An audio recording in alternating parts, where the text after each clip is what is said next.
Assalamualaikum warahmatullahi wabarakatuh. Kali ini kita akan membuat yang namanya diagram kelas ya. Diagram kelas ini kita ambil dari use case diagram yang tadi, di mana pada diagram ini ada kurang lebih 6 buah use case ya. Nah, sesuai dengan pernyataan Ibu, di mana kalau misalkan di use case-nya itu ada 6, maka di diagram kelasnya itu silakan kalian tambahkan satu diagram, satu kelas, yaitu disebut dengan kelas menu utama. Oke, kita mulai saja ya. Yang pertama diagram kelas yang dibuat itu adalah login ya. Nah, login ini mempunyai atribut. Apa aja sih? Namanya itu adalah username dan oke. Nah, kalau udah silahkan kalian tambahkan operasinya. Misalkan kalau nggak mau login ya berarti batal dong dia kembali ke halaman utama. Oke, yang kedua kita buat menu utama tapi kita jangan dulu isi karena kita nggak tahu apa aja di dalamnya. Nah, kemudian yang ketiga kita buat tadi adalah pendaftaran. Ketika mau daftar itu biasanya ada apa aja sih? Misalkan di sini ada NISN, ada nama siswa, kemudian ada kelas, ada nomor handphone, misalkan. Nah, ini adalah diagram kelas untuk pendaftaran ya. Di sini kita bisa simpan, bisa hapus, bisa edit juga. Terus kita juga tambahkan tombol kembali ya. Kenapa? Karena nanti ketika sudah beres pendaftaran, biasanya kita kembali ke menu utama. Oke, kita lihat udah pendaftaran, biasanya apa di perpustakaan itu peminjaman. Ketika kita mau peminjaman, kita apa aja sih yang digunakan? Nah, peminjaman biasanya sama ya. Yang pertama itu adalah NISN, nama, kemudian kelas. Terus apalagi? Harus ingat kode bukunya. Terus apalagi? Nama bukunya. Karena banyak kita tambahkan pengarang juga. Nah, kalau udah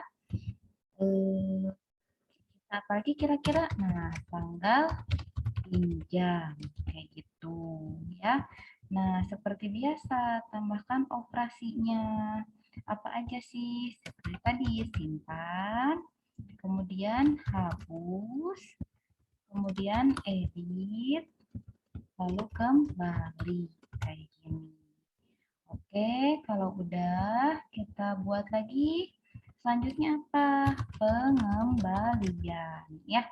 Pengembalian kira-kira apa aja sih atributnya? Seperti biasa, ada NISN, ada nama, ada kelas, ada kode bukunya, ya. Kemudian nama bukunya, pengarangnya sekalian, pengarang aja sok masukin. Nah, tapi di sini harus dicantumkan tanggal pinjam dan tanggal kembali. Kenapa? Karena kalau misalkan telat biasanya itu kita suka didenda ya, kurang lebih 5.000. Oke, lanjut tambahkan lagi operasinya atau metodenya atau behaviornya ya. Di sini simpan, hapus, edit, sama kembali. Nah, ini ya. Nah, kalau udah kira-kira apalagi? Tadi kita lihat use case-nya ada 6, berarti login udah, pendaftaran udah, peminjaman udah, pengembalian udah, oke. Mendata buku sama laporan. Oke, lanjut. Berarti kita bikin mendata atau langsung saja data buku ya. Kayak gitu. Kita tambahkan misalkan apa aja kode buku ya, nama, terus pengarang itu sama tanggal terbit. Ya. Nah, kita lihat operasinya apa aja. Operasinya itu seperti biasa, kemudian hapus, edit, sama kembali. Oke. Oke, tinggal satu lagi tadi berarti yang terakhir itu adalah laporan. Nah, laporannya kita lihat ada apa aja. Yang pertama adalah laporan peminjaman. Ya, kita harus buka. Kemudian laporan pengembalian. Kemudian ada laporan ya. Kemudian ada apa lagi?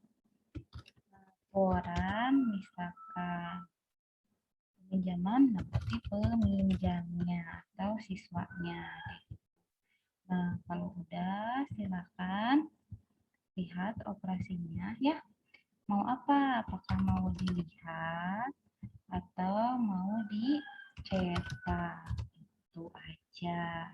Oke, kita lanjutkan ke menu utama karena tadi lupa, maka di sini di menu utama tombol yang pertama itu adalah tombol pendaftaran. Kenapa disebutkan tombol pendaftaran? Karena di sana itu ya semuanya berupa tombol yang mengarahkan ke form ya, bukan eh, inputan seperti pada form-form pendaftaran, peminjaman, pengembalian, dan data buku. Makanya sini tulis aja lah tombol peminjaman gitu, atau kita tidak aja peminjaman, kemudian pengembalian, kemudian data buku dan laporan.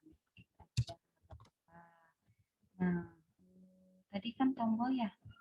Nah, tombol pendaftarannya kita balikan lagi aja di sini tambahan. Misalkan pendaftaran. Nah, oke, kalau udah tadi operasinya apa aja sih?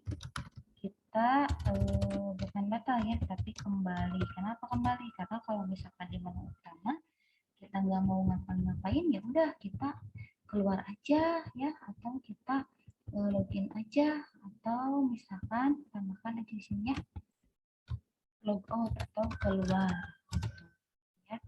Nah, kalau udah, coba kita hitung 1, 2, 3, 4, 5, 6, 7 tuh kan jadi 7 buah diagram kelas. Maka langkah selanjutnya adalah silahkan kalian gabungkan ya dengan kata-kata kalian bahwa ketika user udah login dia pasti ke menu utama ya. Dari menu utama dia user bisa ke pengembalian, bisa ke peminjaman, bisa ke data buku kalau dia mau input buku, bisa ke pendaftaran jika ada yang mau daftar lagi, atau ke laporan. Nah, ini adalah contoh sederhana ketika kita mau bikin diagram kelas ya. Oke, ada pertanyaan? Kalau ada pertanyaan boleh japri saja ke ibu langsung ya. Ini udah selesai diagram kelasnya. Sampai ketemu di video selanjutnya. Assalamualaikum warahmatullahi wabarakatuh.